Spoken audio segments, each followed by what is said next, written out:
The topic is normal subgroup. We already know about subgroup of a group and the cosets, right cosets, left cosets. So suppose G be any group and H is a subgroup of G. Then we can define all the left cosets and right cosets of H in G just by taking some A belongs to G. All that AH will denote the left cosets of H in G, and all that HA that will denote the right cosets of H in G. Now, if both the left cosets and the right cosets are identical in a group H for a subgroup in a group G for a subgroup H, then we will say that H is a normal subgroup of G. That is, if all the left and right cosets are identical. If this happens, then we will say that H is a normal subgroup of G. Okay, that is, if AH equals to HA for all A belongs to G. This should happen for all A belongs to G, not like that for some A it is satisfying and for some A it is not. No, this is not the case. If AH equals to HA for all A belongs to G, then we can say that H is a normal subgroup of G. Okay, so for example, we can consider any commutative group. Let's take one commutative group G and H be a subgroup of G. Then check H will be clearly a normal subgroup, because for commutative group what happen when you take AH means A into H for some small h belongs to capital H, right? Now AH and HA all are same because it's a commutative group. So HA such that H belongs to H. So HA and AH both are same, that means H is a normal subgroup of G. So subgroup of any commutative group is always a normal subgroup. Okay, this is the theorem, that is subgroup of a commutative group is always normal.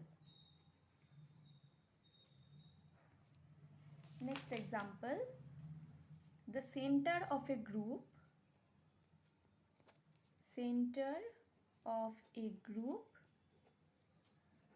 is a normal subgroup. We already proved that center of a group is a subgroup. Now we need to prove it's a normal subgroup. Now center generally denoted by ZG, and it means all that elements belongs to that group such that it is commuting with all the other elements.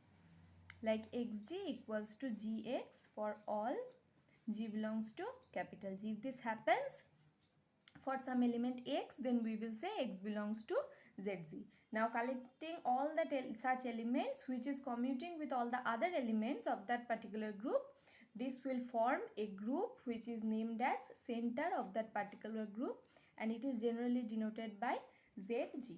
Now we need to prove it's a normal subgroup. We already proved in previous chapter that it's a subgroup. Now let's prove it's normal. So let's take Zg equals to our H. So we have to prove H is normal in G. That means what we need to prove? We need to prove AH equals to HA for all A belongs to G. That thing we need to prove. So this is a set. When we try to prove that two sets are equal, we need to show that one is the subset of the another.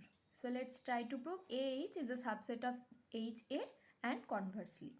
So let us take some element P belongs to AH. Okay, that will imply P equals to AH1 for some H1 belongs to H, right? Now H1A and AH1 both are same because it belongs to the center of the group. It has this commutativity property. So we can write this. Now check, this quantity must belongs to HA, right? So we can say we are starting with P belongs to AH and we ended at P belongs to HA. So we can say AH subset of HA. Similarly, we can prove HA subset of AH. That means AH and HA are identical. Okay. So the center of a group is a normal subgroup. This is one of the important example for exam. Okay, very important for short question. Next we need to learn one theorem. This is also very useful. This theorem states that if H be a subgroup of G, and index of H in G equals to 2, then H is normal in G. Okay, now you need to know what is this thing mean. Index of H in G. This means in third bracket G is to H. This means number of distinct left cosets of H in G. Number of distinct left cosets of H in G. Okay, so how many distinct left cosets available of H in G, we need to count it. This will denote the index of H in G. Now this theorem states that if H is any subgroup of G and this index is 2, that is there is only 2 distinct left cosets of H in G, then H is normal in G. Now check, this is our G whole group, this is somehow H. Okay, and we are saying that H is a norm, we are saying that the index of H in G equals to 2, that is total there are 2 distinct left cosets of H in G. Now we know all the left cosets form the whole group, we already proved it.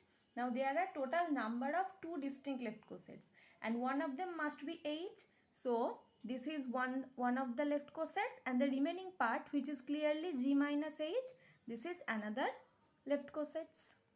Okay, now we need to prove that H is a normal subgroup in G. That means AH equals to HA for all A belongs to G. We need to prove it. So to prove, it's very clear, let A belongs to H. Okay, we have only 2 part of G. One is H, another one is G minus H. Let's take A belongs to this part. A belongs to H. Then AH obviously equals to H. We already proved this thing in coset chapter, and HA is also H. So AH and HA are same in that case. Okay. Now we are taking A belongs to the remaining part, say G minus H. Okay. Then AH, now it cannot be equals to H because A does not belongs to H. So the remaining option for becoming AH will be the another part of the group, which is G minus H. Similarly, HA also cannot be H. So it could be the only possibility, that is G minus H. So AH equals to HA. Okay. That means H is normal in G. Now for this theorem, remember the converse of the theorem is not always true. That means if this index becomes 2, then it is a normal subgroup of H in G. But if it is normal, then the index may not be 2, may or may not be 2. Okay, we will check that counter example later. Now let's use this theorem to solve one example. Let G equals to S3. S3 means the set of all permutations on number 3, that is 1, 2, 3 or ABC. This is form S3, and A3 denotes, this is called S3 is called symmetric group of order 3 and A3 is called alternating group. This is the set of all even permutations. Even permutations. Okay. Now order of S3 is, we all know factorial 3, which is 6, and order of A3 becomes 3. Okay. Now let's compute this thing. Now there is also another rule of computing this index, that is this number of distinct left cosets of H in G. The rule is order of G by order of H. So this is 6 by 3 equals to 2. So by the above theorem, we can say that A3 is normal in S3. Okay, just by using the above theorem. So far we have proved that whenever we are trying to prove one subgroup is a normal subgroup of a group, we just use the formula that AH must be equals to HA for all A belongs to G. Okay. Now here for the next theorem we have a particular test for checking the normality of a subgroup. Okay. We can use that definition also, that test also, to check one subgroup is a normal subgroup or not. So the theorem or the test of normality is theorem oblique test for normality. It states that let H be a subgroup of G and H is normal in G. H is normal in G if and only if H belongs to H and X belongs to G. This will imply XH X inverse belongs to H. Okay, it's a necessary and sufficient condition, so we can easily use it. It's stating that H is a subgroup of G and H is normal in G if and only if H belongs to capital H and X belongs to G. XH X inverse must belongs to H. Okay, so whenever we get one element of H, that is the subgroup, and one element of the group X, then this combination XH X inverse must belongs to that subgroup. If this happens, then we will say that subgroup is a normal subgroup and vice versa. So let's prove the necessary part first. Let H is a normal subgroup and some H belongs to H and X belongs to G. Okay. Now whenever H is a normal subgroup, we know the criteria, that is XH equals to HX for all X belongs to G. Right. So XH belongs to X capital H. XH belongs to X capital H. Then this is equals to our HX, right? So XH belongs to that set, that is XH can be written as H1X.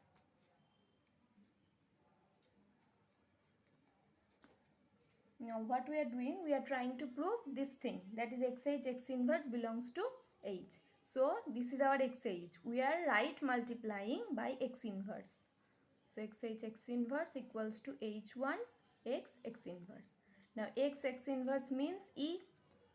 Now H1 E means H1. H1 is an element of H. So this belongs to H. So we started with H belongs to H, X belongs to G. We ended at XH X inverse belongs to H. This proves the necessary part. Now moving to the sufficient part. Sufficient part, here we need to take that this condition is satisfying. That means this condition is satisfying. We need to prove H is a normal subgroup in G. So we need to prove XH must be equals to HX, right? This is we are trying to prove. So let's take some P belongs to XH. Then P will be of the form X, say H2. For some H2 belongs to capital H. We can write it XH2 X inverse X, right? Because this will give you E. Now putting it one bracket, this thing into X. Now the whole quantity belongs to H according to our given condition. So this will be some H3 into X, where H3 equals to XH2 X inverse, which is clearly belongs to H. That means some H element into X. So this whole quantity belongs to HX. So we started with P belongs to XH. We ended at P belongs to HX. That means XH is a subset of HX. Similarly, we can prove just by taking the reverse part, that is HX is also a subset of XH. That means HX equals to HX equals to XH for all X belongs to G. That means H is normal in G. Okay, this proves the theorem or the test for normality. So from now onwards, whenever we need to prove that one subgroup is a normal subgroup, we will use that theorem or that test. That is, whenever H belongs to H and X belongs to G, XH X inverse must belongs to H. Okay. So let's prove one example using this theorem. Very important example, it comes for short question. That is, every subgroup of ZG, every subgroup of ZG is normal subgroup of G. Every subgroup of ZG is normal subgroup of G. ZG means the center. Okay. So let's take some H is a subgroup of ZG, which is always subgroup of G. Okay, we need to prove that H is normal in G. We already proved earlier that ZG is normal in G. Now we need to prove H is normal in G. So we are taking the same thing. Let some H belongs to H and X belongs to G. Then starting with XH X inverse. Now this 2 belongs to the center. So we can write it HX. XH and HX are same when it belongs to the center of the group. So XX inverse is E. HE equals to H. Okay, this belongs to capital H. So we started with this line, we ended at this line. That means by the test of normality, H is normal in G. Okay, the proof is very easy and still very important example.